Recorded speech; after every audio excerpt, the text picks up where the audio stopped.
Hello everybody, I hope you're having a wonderful day, and today I would like to share some unboxings with you guys. So this is coming from knifecenter.com.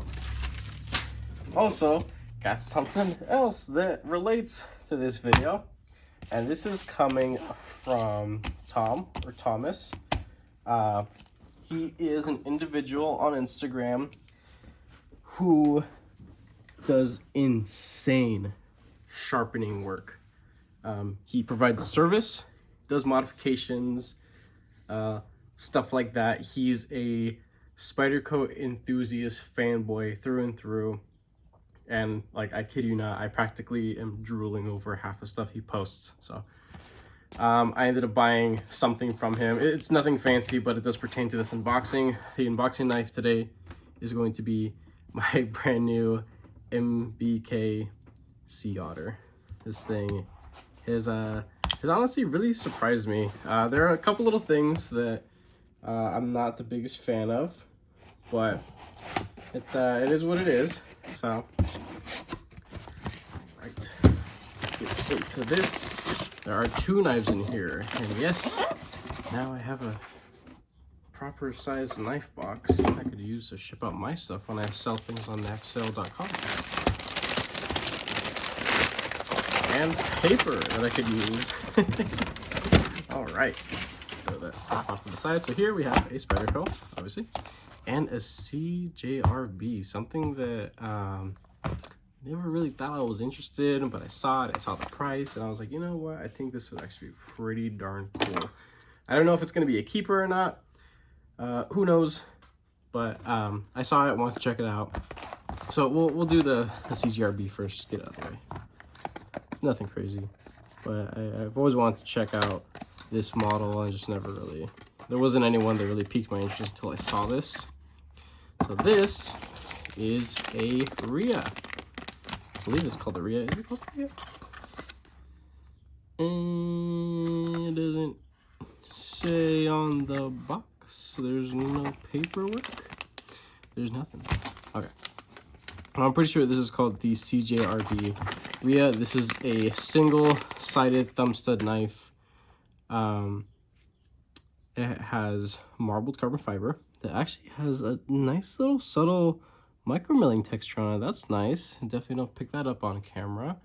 Well, on pictures from the actual online retailer. Looks to be like there's some like stuff on it. I'm not sure what it is. Maybe oil or some kind of residue. But you can see the subtle little texture. They are contoured slightly, which is nice. T8, T8, nice. T6 for pocket clip screws. At this price, I wasn't really expecting much different, but it is quite nice. This is a contoured and milled titanium pocket clip. That's quite nice. Little standoffs. Hidden a lanyard post hole right there. Nice. It seems to be a very compact size. All right, perfectly centered. Let's get this thing out. There we go. Okay. Oh, this is interesting shape. This thing has quite a bit of belly. Wow. Let's see if I have a little cloth here to wipe this thing down. A little wee cloth here. So this is honestly a little bit out of the ordinary for the stuff that I like. It's a single thumb stud. This is more of a gent styled budget knife, or at least trying to be a gent styled budget knife. The blade shape isn't something that really speaks to me, again with the satin, you know. But I really wanted to check it out because I thought, you know what, a lot of people rave and rant about this. This is actually an S35 VN, which is a good to go steel for sure. Wow, that was very smooth, huh? Wow. Maybe it is just the positioning of that thumb stud. I wouldn't think that it would shoot out as hard as it does, but yeah, that's pretty nice. Wow. And it's super smooth. That's actually really easy to get at. Wow, I've really been missing out on this. This is I might have spoken too soon. This might actually be a successful budget gent carry knife. Huh. Alrighty. Well, I just got learned for sure. Some steel liners, not nested, not a big deal. There is some holes for weight relief, and that's really nice. I actually like that. I got some standard cardboard here. Let me just chop through it really quick. Oh yeah, good to go. That's all I ever really need my knives to do. Cut through cardboard and slash the paper. Nothing fancy. Let's slice up the invoice that came in. The package, if I can just open it.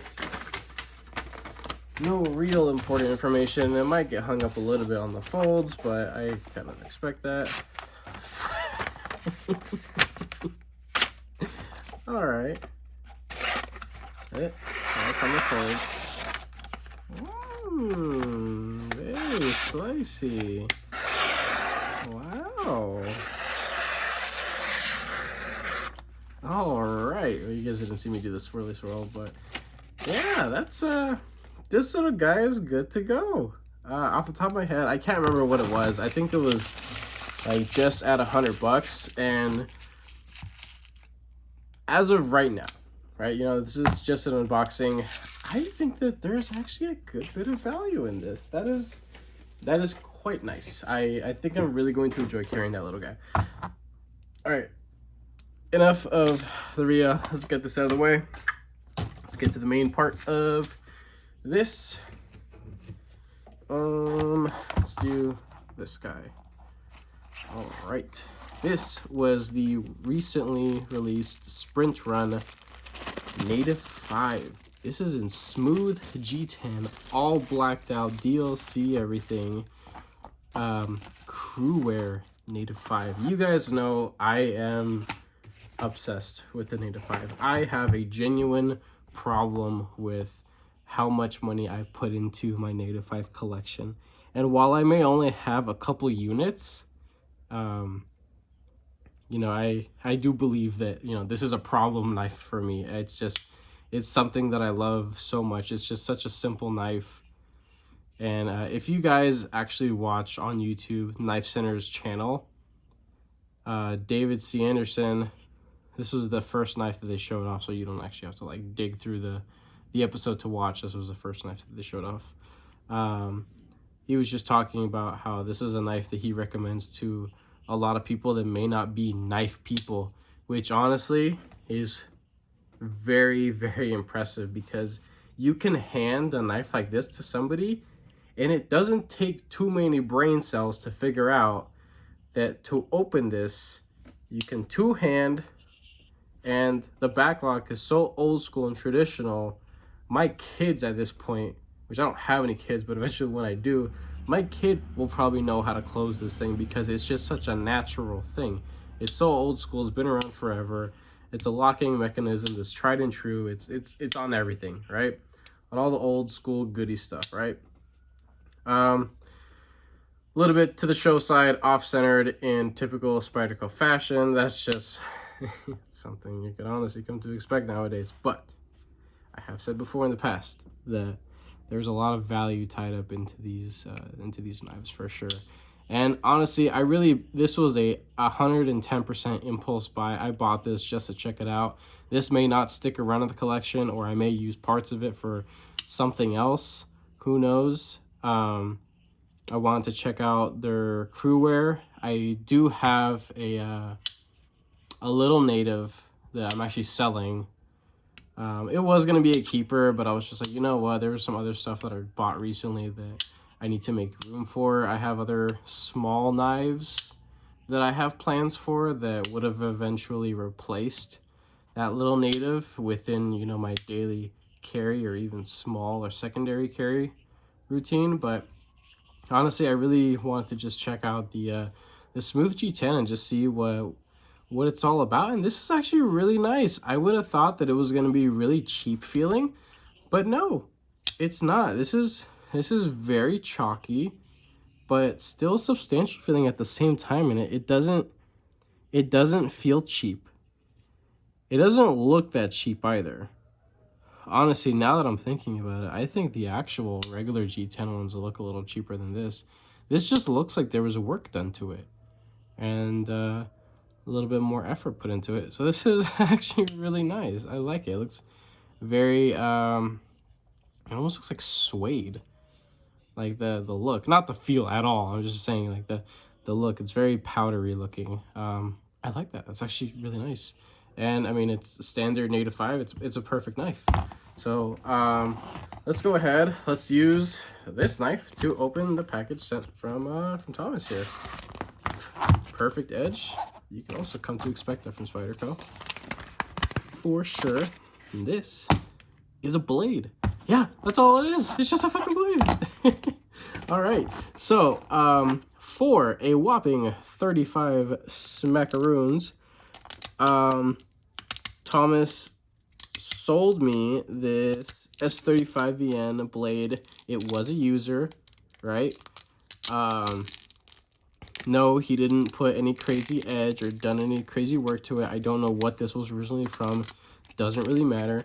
But he said that, you know, there's been no modifications done to the knife itself. It just really needs some work done to it.